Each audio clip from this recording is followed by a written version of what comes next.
Conheceremos agora um pouco a história do Chile. Começamos no período pré-colombiano. O conhecimento sobre as culturas pré-colombianas do norte do Chile é muito maior do que a respeito das culturas do sul, pois a aridez do deserto do Atacama preservou vestígios de milhares de anos. Um dos primeiros povos que deixaram a sua marca foram os Chichomos, um agrupamento de comunidades pequenas nômades que viveu no litoral do deserto a partir de 6.000 anos antes de Cristo. Em 5.000 anos antes de Cristo, ele já dominava a mumificação dos mortos, 2.000 anos antes dos egípcios. A técnica deles, que implicava a remoção dos órgãos e tecidos internos e sua substituição por fibras vegetais e barro, sobreviveu 4.000 anos e é a mais antiga do mundo. Os Incas e as conquistas espanholas. Em 1463, o imperador Inca Pachacuti deu início à conquista das terras que se estenderam ao sul até o rio Maule, no Chile, onde o seu avanço foi contido pela forte resistência dos Mapuches nativos. Embora tolerassem os cultos de outros povos, os Incas exigiam que os seus súditos também adotassem o culto ao sol. Foram encontrados restos dos santuários incas em várias montanhas do Chile. A mais famosa é o Cerro El Plomo, perto de Santiago, onde se descobriu em 1954 o corpo congelado de uma criança pequena, sem dúvida vítima de sacrifício. A ocupação inca do Chile durou um período relativamente curto, pois foi interrompido primeiro por uma guerra civil em Cusco e depois, em 1532, os espanhóis aportaram no Peru, o que determinou o começo do fim do Império Inca. Diego de Almagro recebeu a missão de promover a conquista fora do Peru, numa região chamada Chile, tida como terra rica em ouro e prata. Em 1535, ele partiu de Cusco e iniciou a longa viagem até o Vale do Aconcagua, mas não encontrou nenhuma das propaladas riquezas. Amargurado, voltou a Cusco, onde seu relacionamento ruim com Pizarro o levou à morte. 3 anos depois, Pedro de Valdívia recebeu a permissão de colonizar o Chile.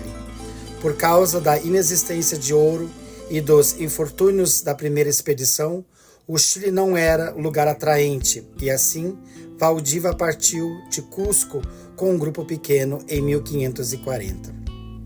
Quase um ano mais tarde, ele chegou ao rio Mapuche, no Vale do Aconcagua, onde em 12 de fevereiro de 1541 fundou oficialmente Santiago de la Nueva Extremadura.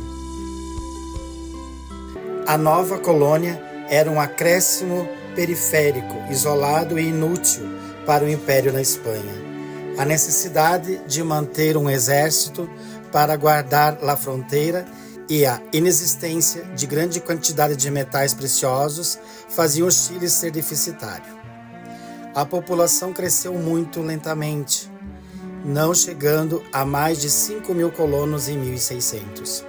Ao mesmo tempo, outorgava grandes concessões de indígenas aos colonizadores em um sistema chamado encomienda. Em tese, os encomendeiros deveriam zelar pelo bem-estar dos seus subordinados e convencê-los ao cristianismo na prática. No entanto, o sistema simplesmente deu aos colonos enorme mão de obra escrava, que eles poderiam tratar como bem entendessem.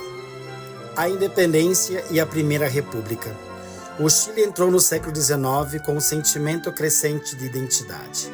A elite criorra afastava-se cada vez mais dos peninsulares enviados da Espanha para administrar a colônia.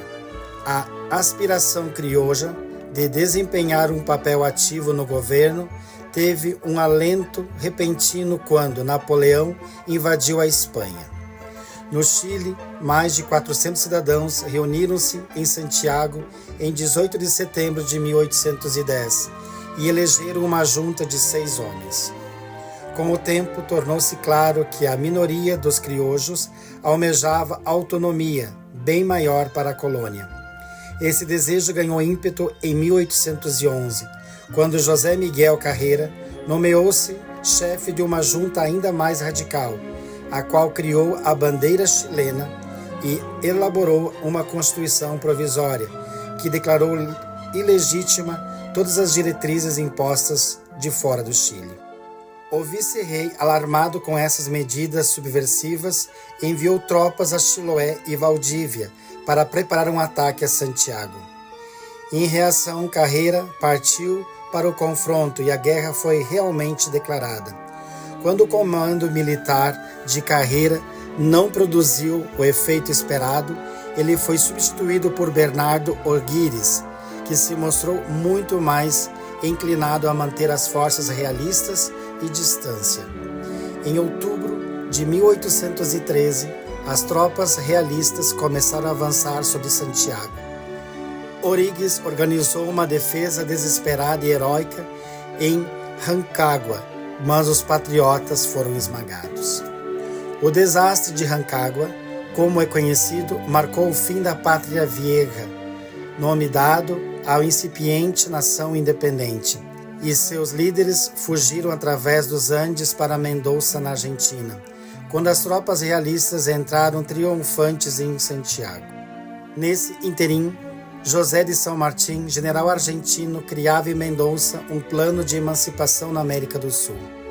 Com O'Higgins no comando da divisão chilena, o exército São Martín atravessou a cordilheira em 1817. Os realistas fugiram para o sul e os vitoriosos patriotas entraram na capital. São Martín destroçou o exército realista na Batalha de Maipú, em abril de 1818, o que selou a independência chilena. A liderança do novo país foi oferecida a São Martín, que a recusou. A função coube então a Bernardo O'Higgins. Durante os 13 primeiros anos da independência, o Chile teve 5 constituições e 11 governos. Em 1829, os conservadores, apoiados pelo exército, impuseram um governo autoritário que proporcionou um longo período de estabilidade política. O principal arquiteto do regime foi Diego Portales, que, no entanto, tinha inimigos e foi brutalmente assassinado a tiros por adversários políticos em 1837. Entretanto, a crescente autoconfiança do país criou condições favoráveis ao desenvolvimento. O comércio internacional progrediu rápido com o crescimento da mineração da prata e cobre no norte Chico.